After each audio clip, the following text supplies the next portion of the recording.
नमस्कार, मैं चंद्रशेखर नेने। मैं अंतर्राष्ट्रीय संबंधों का अभ्यासक हूँ। मेरे साथ में सूरज वीडियोग्राफर है। महा एमटीबी में आपका स्वागत है। आज 2021 का आखिरी दिन है। हमारे सारे दर्शकों को मैं महा एमटीबी की तरफ से, मेरे खुद की तरफ से, सूरज की तरफ से नए साल की बधाई देता हूँ और मैं चाहता हूँ कि नया साल आपके लिए आरोग्यदायी रहे और समृद्धि कारक रहे। ये नए साल में कुछ ऐसी घटनाएं घटने वाली है कि जो भारत के लिए ज़्यादा अच्छी नहीं है। उसमें से एक घटना का विवरण मैं आपके साथ शेयर करना चाहता हूँ। अक्टूबर 2021 में चीन की कम्युनिस्ट पार्टी, जिसको नेशनल कम्युनिस्ट पार्टी कहते हैं, नेशनल पीपल्स कांग्रेस, जो उनकी संसद है, उन्होंने एक कानून पारित किया। वो कानून था चीन के सीमावर्ती विभागों के लिए, उनके सुधार के लिए कानून था। उनका कहना था कि हम चीन के सीमावर्ती विभागों में जो लोग रहते हैं उनके लिए स्टेबिलिटी लाएंगे, स्थिरता लाएंगे, उनके लिए समृद्धि लाएंगे, उनके लिए कम्युनिकेशन के ज़रिए हासिल कराएंगे, उनके लिए ट्रांसपोर्ट अच्छा करेंगे। इसका एक्चुअल मीनिंग ये था कि ये सीमावर्ती इलाकों में वो अपनी ज़्यादा से ज़्यादा सिविलियन पॉपुलेशन, नागरिकों को बसाएंगे, नागरिकों की बस्ती करेंगे। अब ये कानून दिखने में तो बिल्कुल सीधा, और ये कानून 1 जनवरी से लागू होना है, कल से ये कानून लागू होना है। अब इस कानून के तहत चीन करना क्या चाहता है, इसका हमने अंदाज़ा लगाना चाहिए। अंतर्राष्ट्रीय सीमा में ये एक लिखित नियम है, अलिखित नियम है कि दोनों तरफ, सीमा के दोनों तरफ सिविलियन पॉपुलेशन पीछे रहनी चाहिए। दोनों के बीच में एक ऐसा इलाका होना चाहिए जिसको नो मैन्स लैंड बोलते हैं, क्योंकि कल को कुछ कॉन्फ्लिक्ट हो जाए तो सिविलियन पॉपुलेशन को उसकी तकलीफ नहीं होनी चाहिए। तो होता यह है कि सिविलियन पॉपुलेशन बॉर्डर एरिया से तकरीबन 10-1 किलोमीटर पीछे रहती है नॉर्मल केस में। लेकिन अगर चाइना ने अपने बॉर्डर तक सिविलियन पॉपुलेशन को बसा दिया तो आगे वो कहेंगे कि अब बॉर्डर को खिसका के दूसरे देश के अंदर ले जाओ। क्योंकि अब भारत की बात ले लो, भारत में अरुणाचल में या लद्दाख में बॉर्डर के पास में हमारे तो कोई टाउन्स नहीं है, क्योंकि वो इलाका ज़रा डिफ़िकल्ट इलाका है। तो चाइना कहेगा आपकी तो सिविलियन पॉपुलेशन है नहीं, हमारी सिविलियन पॉपुलेशन है, तो हम बॉर्डर को थोड़ा सा इंडिया की तरफ धकेल देते हैं। ये इनकी लैंड ग्रैब मूवमेंट है, ज़मीन को ये हथियाने का एक प्रयास कर रहे हैं।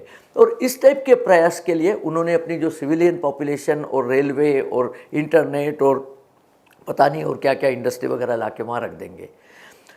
1946 में भारत के महान स्वतंत्र वीर सावरकर, इन्होंने लिखा था कि हर एक बॉर्डर, जो हमारी हिंदुस्तान की जो बॉर्डर्स है, वहाँ अगली तरफ सब शत्रु लोग बैठे हुए हैं।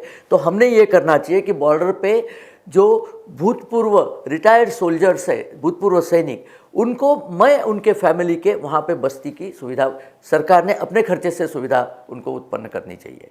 क्योंकि वो अगर वहाँ रहेंगे तो चूंकि उनको हथियार की ट्रेनिंग मिली हुई है, वो जानते हैं इस टाइप के खतरों से कैसे निपटा जाए। और इस तरह से हम अपनी बॉर्डर को भी सिक्योर करेंगे और जब सैनिक रिटायर होते हैं तो उनको भी एक अच्छा रहने के लिए जरिया हम प्रोवाइड कर सकते हैं। दुर्भाग्यवश इनकी ये बहुत उपयुक्त सूचना पे अमल कांग्रेस सरकार ने तो बिल्कुल नहीं किया। आगे की सरकारों ने भी कहाँ तक किया ये थोड़ा डाउटफुल है। लेकिन चाइना ने लगता है उनकी सूचना सुन ली और उन्होंने ये कार्यक्रम शुरू कर दिया है।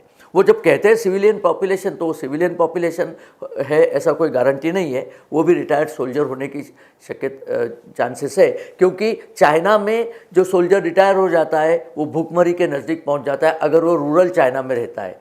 तो चाइनीज़ गवर्नमेंट कहेगी तुम वहाँ जाके रहो, हम तुम्हें फ्री में राशन देंगे। ये हो सकता है, तो हमें इस पर बारीकी से नज़र रखनी पड़ेगी। इसी के तहत चाइना ने एक नया कल शगुफा छोड़ा है। उन्होंने भारत के सीमा के अंदर अरुणाचल में 15 गांवों का नया चाइनीज़ नाम दे दिया है।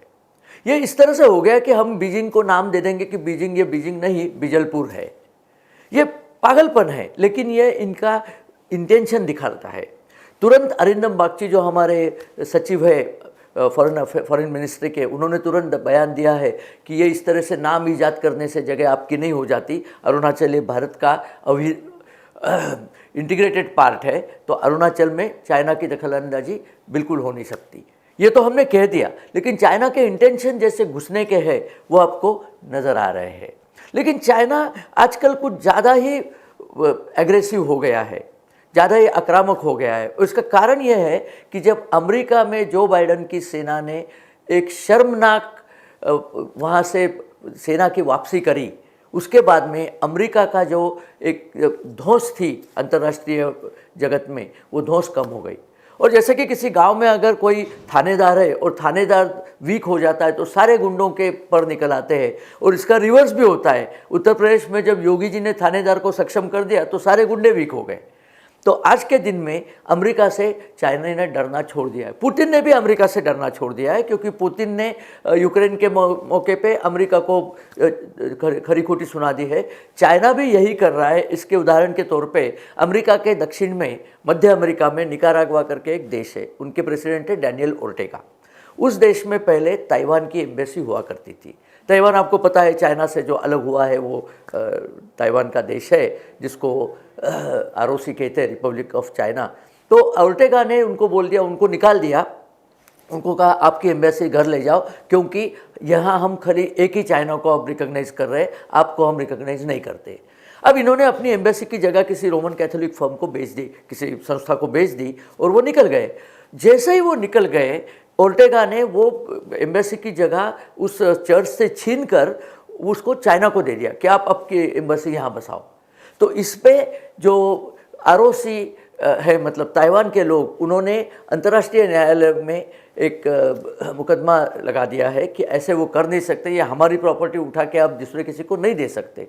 लेकिन निकाराग्वा जैसे छोटे देश ने, जो अमेरिका के बिल्कुल बगल में रहता है, उन्होंने भी ये अमेरिका की बिल्कुल न सुनी, क्योंकि अमेरिका ताइवान का दोस्त है, सारा जग ये जानता है, सारी दुनिया जानती है। तो उन्होंने चाइना का पक्ष लिया है। तो अमेरिका के धौंस कम होने का ये एक डायरेक्ट प्रमाण आप कह सकते हैं। इसी तरह से अमेरिका के एक बहुत बड़े इंडस्ट्रियलिस्ट है, जिसके पास अरबों डॉलर की संपत्ति है, एलॉन मस्क, बड़े पॉपुलर है। उन्होंने टेस्ला नाम की इलेक्ट्रिक कार बनाई है, जो कार चाइना में भी काफ़ी बिकती है। तो उसने एक दूसरी कंपनी बनाई है, उसका नाम है SpaceX। वो रॉकेट उड़ाता है, और वो रॉकेट इतने शक्तिशाली होते हैं कि आगे जाके उसको, उस रॉकेट को लेकर मंगल ग्रह पर इंसानों को बस्ती करानी है। लेकिन आज के दिन में उसके रॉकेट उपग्रह का लॉन्चिंग करते हैं। अब इसकी दूसरी एक कंपनी है, उसका नाम है स्टारलिंक, जो इंटरनेट सर्विस देना चाहता है दुनिया में कहीं भी किसी भी जगह हाई क्वालिटी इंटरनेट देने के लिए। उसने सैटेलाइट्स लगाने हैं, और कितने सैटेलाइट लगाने हैं, ये टोटल 12,000 सैटेलाइट उनको लगाने हैं। और आज के घड़ी में 1200 सैटेलाइट उन्होंने लॉन्च कर दिए हैं। अब चाइना ने कहा कि इनका जो एक स्पेस स्टेशन नया बन रहा है, 2 सैटेलाइट उसके बिल्कुल करीब से गुजर गए, मोस्टली तो टकरा ही जाते, लेकिन बाल बाल बच गए। अब इस पे अगर कोई आपत्ति हो चाइना को, तो उन्होंने एलॉन मस्क से कहना चाहिए कि आपकी कंपनी ने ये गलत किया है। लेकिन इन्होंने जाके अमेरिकन गवर्नमेंट को धमकी दी है कि आपकी कंपनी को कहो कि अपने तेवर सुधार ले। लेकिन जैसे कि पड़ोसी के अगर बच्चे ने आपके यहाँ पे शरारत कर दी, तो आपने जाके उनके बाप को धमकी दे दी, बच्चे को नहीं बताया कि ये शरारत मत करो। इस टाइप के बिहेवियर चाइना वाले करते हैं। अमेरिका के विदेश विभाग ने इमीडिएटली कहा कि ये चाइना की बिल्कुल बचकानी हरकत है। चाइना के भी सैटेलाइट ने पहले ऐसे ही अमेरिकी स्पेस स्टेशन को तकलीफ दी थी, तो ये कोई कहने वाली बात नहीं है। लेकिन ये दिखाता है कि चाइना की हिम्मत कितनी बढ़ रही है। ये तो हुई अमेरिका की बात। भारत के बारे में क्या चल रहा है? भारत के चारों ओर दक्षिण पूर्व पश्चिम समंदर में चाइना ने अपने अपने गुर्गे बिठा रखे हैं। पाकिस्तान में ग्वादर का पोर्ट चाइना डेवलप कर रहा है, जो अब तो डेवलप होने से रहा, क्योंकि ग्वादर की बलोच पॉपुलेशन उसके विरुद्ध में आंदोलन पे उतर आई है, और आज के दिन में वहाँ कुछ नहीं हो रहा है। दूसरा पोर्ट है मालदीव्स में। मालदीव्स में हालांकि पोर्ट नहीं है, लेकिन मालदीव्स एक भारत का बहुत अच्छा दोस्त राष्ट्र जो है। आज के मालदीव्स के प्रेसिडेंट मोहम्मद सोलिह ये भारत के मित्र है। लेकिन इसके पहले के जो राष्ट्रपति थे, जिन्हें भ्रष्टाचार के आरोप में 1 साल की जेल भी सुनाई गई थी, उनका नाम था अब्दुल्ला यामीन। सुप्रीम कोर्ट ने उनको जेल से रिहा कर दिया। तो अब्दुल्ला यामीन ने खुली तरह से एक आंदोलन छेड़ दिया है कि इंडिया आउट, मतलब भारत के लोगों और भारत की सेना मालदीव से निकल जाए। क्यों निकल जाए? वो निकलने के बाद चाइना की सेना आराम से वहाँ आके बैठ सकती है। तो ये मालदीव्स में ये प्रोग्राम चल रहा है, इंडिया आउट प्रोग्राम। हालांकि मोहम्मद सोलिह जो करंट राष्ट्रपति है, वो इंडिया को सपोर्ट कर रहे हैं। श्रीलंका में नीचे दक्षिण में हम्बनटोटा पोर्ट, ये चाइना ने हथिया लिया है। श्रीलंका को बहुत ज़्यादा कर्जा दिया, और जब श्रीलंकन सरकार उस कर्जे को लौटा नहीं सकी, तो उसके 90 साल के लिए वो पोर्ट उन्होंने लीज पे ले लिया है। मतलब वहाँ पे चाइना की नेवी आके बस सकती है। बर्मा में भी इन्होंने यही प्रोग्राम किया है, एक पोर्ट डेवलप कर रहे हैं। तो मतलब हिंदुस्तान के चारों तरफ वो अपनी नेवी का जाल बिछा रहे हैं और ये सब चाइना कर रहा है क्योंकि उनको समझ में आ रहा है कि यूएसए उनको अपोज करने वाला नहीं। मतलब बाइडन से चाइना बिल्कुल नहीं डरता। ये सारे आसार है कि बिल्कुल डर उनका निकल गया है और पर निकल आए हैं। लेकिन आज के दिन में भारत ने इसको कुछ अच्छी तरह से जवाब देना बहुत ज़रूरी है। हमने वैसे क्वाड की मेंबरशिप ले ली है, जिसमें हम अमेरिका, ऑस्ट्रेलिया, जापान और इंडिया साथ में मिलकर हमारी नौसेनाएं चाइना के बगल में दक्षिण चीन समुद्र में अभ्यास करती है। तो ऐसे कोई चुप नहीं बैठे हैं। हमारी 13वीं कॉन्फ्रेंस कोर कमांडर के बीच में लद्दाख में हुई है। ये चाइना की एक स्ट्रैटेजी होती है कि आपको कॉन्फ्रेंस में उलझा के रखो, बातचीत में उलझा के रखो और जहाँ करना है वहाँ अपना गुंडागर्दी चालू रखो। तो भारत को सावधान रहना पड़ेगा चीन से कि चीन ऐसा नहीं कर सके। देखिए आगे आगे होता क्या है। 2022 ये साल आसानी से गुजरे ऐसा लगता नहीं। हर देश अपनी हिमाकत पे उतर आया है, लेकिन हिंदुस्तान ने बहुत सावधानी से इसके बारे में बातें करनी है। आगे क्या होता है हम आपको तो बताते ही रहेंगे। आपने ये वीडियो देखा, इसके लिए आपको धन्यवाद। आप हमारे वीडियो को लाइक करते हो तो अपने मित्र और परिवार के साथ शेयर कर सकते हो। बेल आइकॉन आप दबाएंगे तो हमारे वीडियो की इत्तिला आपके पास तुरंत पहुंच जाएगी। और हमारी चैनल को सब्सक्राइब कीजिए और आपके कमेंट्स आते रहने चाहिए, क्योंकि आपकी कमेंट्स से हमें नए वीडियो बनाने के लिए एक तरह की आइडियाज़ मिलती है। धन्यवाद।